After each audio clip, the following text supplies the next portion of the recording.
So hello everyone and welcome to this video. आज की video में हम चेकआउट करने वाले हैं the latest syllabus of the chemistry for CUET UG 2025 और चेकआउट करने वाले वो बेस्ट बुक्स जिनकी हेल्प से आप अपना जो ये पूरा सिलेबस है वो बिल्कुल टाइमली मतलब कम से कम टाइम में कवर कर सकते हो। साथ साथ जो आपके एमसीक्यू क्वेश्चन है उनकी प्रैक्टिस भी साथ साथ कर सकते हो। किस तरीके से आप अपना जो सिलेबस है और जो अपनी प्रैक्टिस है वो with in a time limit आप क्या कर लोगे, सारी कंप्लीट कर लोगे। वो पूरी स्ट्रेटेजी स्मार्ट स्टडी वाली मैं आपके साथ यहाँ पर इस वीडियो में शेयर करने वाला हूँ। शुरू करते हैं। देखो सबसे पहले हम चेकआउट कर लेते हैं सिलेबस, क्योंकि कोई भी अगर आपका एग्जाम है उसका एग्जाम पैटर्न आपको पता होना चाहिए और दूसरा आप जो एग्जाम देने जा रहे हो उसमें जो आपका सब्जेक्ट है उसका सिलेबस आपको बहुत अच्छे से पता होना चाहिए। तो आपका केमिस्ट्री का यहाँ पर सिलेबस आ जाता है। बेसिकली जो मेजरली आपका जो सिलेबस होता है वो जो आप क्लास 12 की जो आपकी एनसीईआरटी है वही आपका सिलेबस आता है।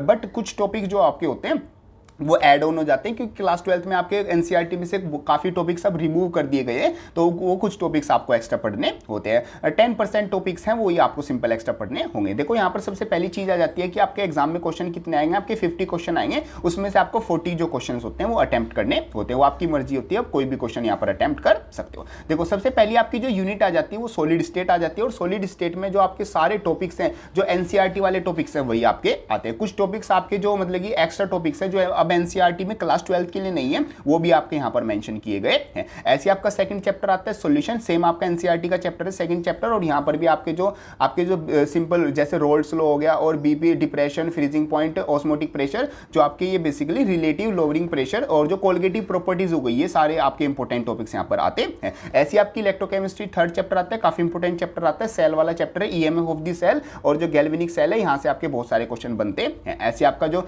बाकी जो पीडीएफ है इसका लिंक डिस्क्रिप्शन में मिल जाएगा, ये आपको जरूर डाउनलोड कर लेनी है। ऐसे आपका केमिकल काइनेटिक्स चैप्टर आता है, इसमें जो न्यूमेरिकल टाइप क्वेश्चन होते हैं, जो रेट लो निकालना होता है, आपको रिएक्शन रेट निकालना होता है, जैसे स्पेसिफिक रेट, कांस्टेंट रेट लो, और जो फर्स्ट ऑर्डर और जीरो ऑर्डर कौन सी रिएक्शन फर्स्ट ऑर्डर है, कौन सी रिएक्शन जीरो ऑर्डर है, यहाँ से इस टाइप के क्वेश्चन काफी बनते हैं। ऐसे आपका नेक्स्ट चैप्टर आता है सरफेस केमिस्ट्री, इसमें जो एप्लीकेशन टाइप क्वेश्चन होते हैं वो भी आपके काफी बनते हैं, जैसे जो एंजाइम कैटलिस्ट हो गया, कोलोइडल स्टेट हो गया, आपका ब्राउनिन मोशन क्या हो गया, और आपका जो एब्जॉर्प्शन हो गया और एडजॉर्प्शन हो गया, इस तरह के क्वेश्चन काफी बनते हैं। ऐसी general principle of isolation of elements, इससे भी मतलब जो प्रॉपर्टीज वाले प्रिंसिपल वाले क्वेश्चन है वो काफी रहते हैं। ये आपका इसका सिलेबस आ जाता है। पी ब्लॉक एलिमेंट्स में से जो डायरेक्ट क्वेश्चन है यहाँ पर आपको कुछ समझने की जरूरत नहीं है, सिंपल आपको याद रखना है चीजों को। जो आपकी पीरियोडिक टेबल है उसके जो ट्रेंड्स है वो आपको समझने हैं, और जो भी प्रॉपर्टीज है हर एक एलिमेंट की, हर एक ग्रुप और पीरियड की, वो आपको याद करनी है। इस तरीके से आपका पी ब्लॉक एलिमेंट भी कवर हो जाएगा। जैसे group 16, group 17 element P block में आपके आते हैं। फिर ऐसे आपका डी और एफ ब्लॉक एलिमेंट आता है, उसके ये वाले सारे आपके टॉपिक्स आते हैं, इनको आपको बिल्कुल अच्छे से कवर करना है।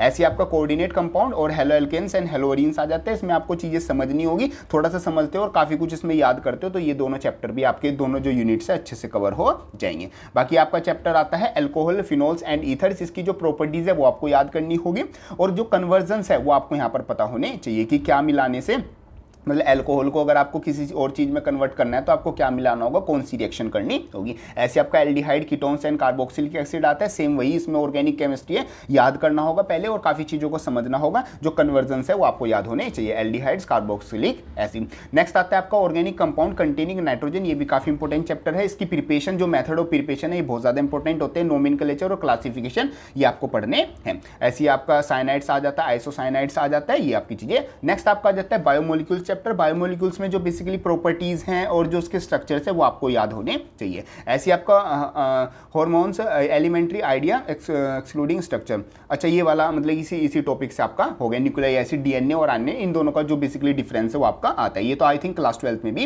रहता है। नेक्स्ट यूनिट आपकी आती है पॉलीमर्स। पॉलीमर्स की जो प्रॉपर्टीज हैं और जो स्ट्रक्चर है वो आपको पता होनी चाहिए, और जो जैसे पॉलीथीन, नायलॉन, पॉलिस्टर, बेकेलाइट और रबर, आपका बायोडिग्रेडेबल, नॉन बायोडिग्रेडेबल पॉलीमर्स हो गए, इन सब के जो एग्जांपल्स हैं वो आपको पता होने चाहिए, और कौन सी ऑब्जेक्ट और थिंग में आपका कौन सा आपका जो पॉलीमर है वो यूज हो रहा है वो आपको पता होना चाहिए। केमिस्ट्री इन एवरीडे लाइफ, ये तो क्लास 12 में मतलब इतना ज्यादा मेन चैप्टर नहीं होता, बट यहाँ पर आपके जैसे जो आपका ट्रांसकुलाइजर हो गया, एंटीसेप्टिक हो गया, डिसइंफेक्टेंट्स हो गया, इनके जो एग्जांपल्स हैं ये आपको अच्छे से आने चाहिए। केमिकल्स इन फूड, क्लींजिंग एजेंट, ये भी सब कुछ आपको अच्छे से आने चाहिए, क्योंकि सीयूटी यूजी में इस तरीके से क्वेश्चन आपके पूछे जाते हैं। इस तरीके से आपका पूरा सिलेबस आपका रहता है। अब हम चेकआउट करते हैं इस सिलेबस को आपको कवर कैसे करना है, और बिल्कुल स्मार्टली आप इसको सारे टॉपिक्स विद एमसीक्यू क्वेश्चन कैसे कवर कर सकते हो। देखो सबसे पहले strategy to cover syllabus smartly, उसके लिए सबसे पहले आपका जो सिलेबस है वो आपको पता होना चाहिए। देखो किसी भी एग्जाम को आप देने देने जा रहे हो तो उसमें जो उसका एग्जाम पैटर्न है और जो सिलेबस है वो आपको अच्छे से पता होना चाहिए, तभी आप उसको मतलब अगर आप उससे वॉर कर रहे हो या किसी से लड़ाई कर रहे हो उसके बारे में आपको उसकी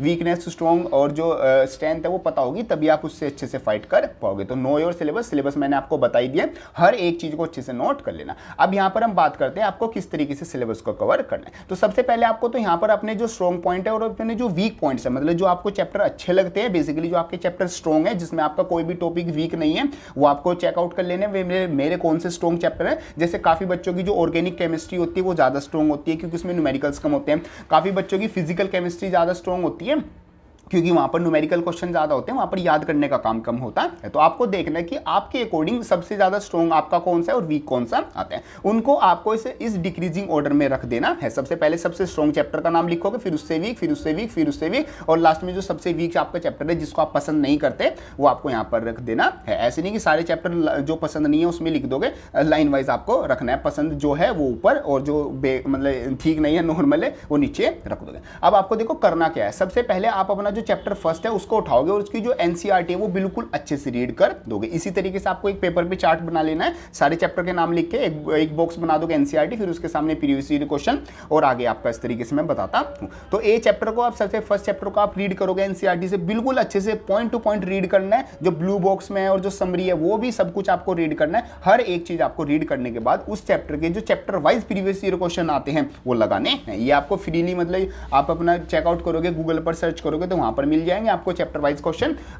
40 से 50 आप क्वेश्चन लगा लोगे एक चैप्टर के, वो काफी रहेंगे। और जो प्रीवियस ईयर क्वेश्चन है या फिर आप बुक्स भी परचेज कर सकते हो, जो सैंपल क्वेश्चन पेपर आते हैं चैप्टर वाइज वो आप परचेज कर सकते हो। सभी चीजों का लिंक आपको डिस्क्रिप्शन में मिल जाएगा। जैसे आप चैप्टर 1 जो ए चैप्टर आपका जो सबसे ज्यादा स्ट्रॉन्ग था उसको एनसीईआरटी से पढ़ोगे और फिर उसके प्रीवियस ईयर क्वेश्चन करोगे, वहां पर आपकी दो कंडीशन बनने वाली है। पहले तो आपके कुछ टॉपिक्स ऐसे होंगे जो आपके करेक्ट आंसर आपके आए होंगे, मतलब कुछ एमसीक्यू ऐसे होंगे जो आपके बिल्कुल सही होंगे स्ट्रॉन्ग चैप्टर में, और कुछ टॉपिक ऐसे होंगे जिनके क्वेश्चन स्ट्रॉन्ग चैप्टर होने के बाद, वो आपको पता होने के बाद भी कुछ क्वेश्चन आपके वहां पर गलत हो जाएंगे। अब यहाँ पर जो सही टॉपिक है वो तो आप करेक्ट टॉपिक्स के अंडर मार्क कर दोगे और वो टॉपिक आपके स्ट्रॉन्ग हो गए, बस उनको एक कभी हफ्ते में एक बार रिवाइज कर लेना, वो काम चल जाएगा। जो आपके इनकरेक्ट टॉपिक है उनका आपको क्या करना होगा, उनको दोबारा से स्टार्ट करना होगा। मींस उनको दोबारा से पहले आप एनसीईआरटी से रीड करोगे और फिर वापस से उनके जो प्रीवियस ईयर क्वेश्चन है वो लगाओगे। ये आपको कब तक करना है, जब तक आपके जो 60% जो क्वेश्चन है वो सही ना हो जाए। फॉर एग्जांपल अगर आप 50 क्वेश्चन लगा रहे हो तो उसमें से जब आपके 30 क्वेश्चन, मिनिमम 30 क्वेश्चन अगर सही हो जाएंगे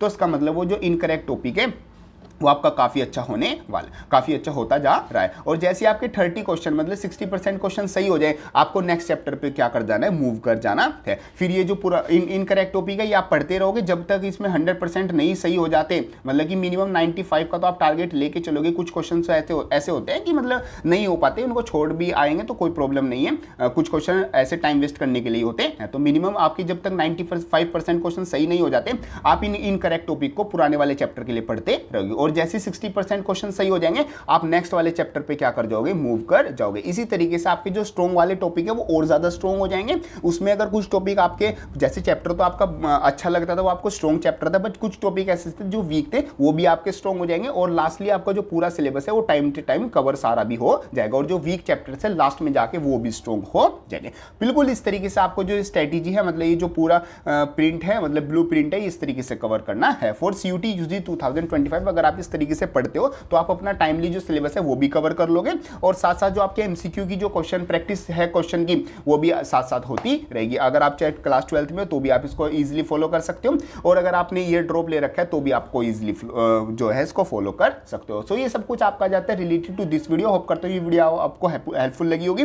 वीडियो हेल्पफुल लगे इसको लाइक जरूर कर देना, एंड यस जाते वक्त चैनल को सब्सक्राइब जरूर कर देना। और डिस्क्रिप्शन में आपके लिए काफी हेल्पफुल कंटेंट लिंक है, उनको आप जाके चेकआउट कर सकते हो। आपके लिए वहां पर मतलब काफी हेल्पफुल जो लिंक्स हैं वो मैंने वहां पर प्रोवाइड करा रखे हैं। सो मिलते हैं अपनी नेक्स्ट किसी हेल्पफुल वीडियो में, तब तक के लिए थैंक यू।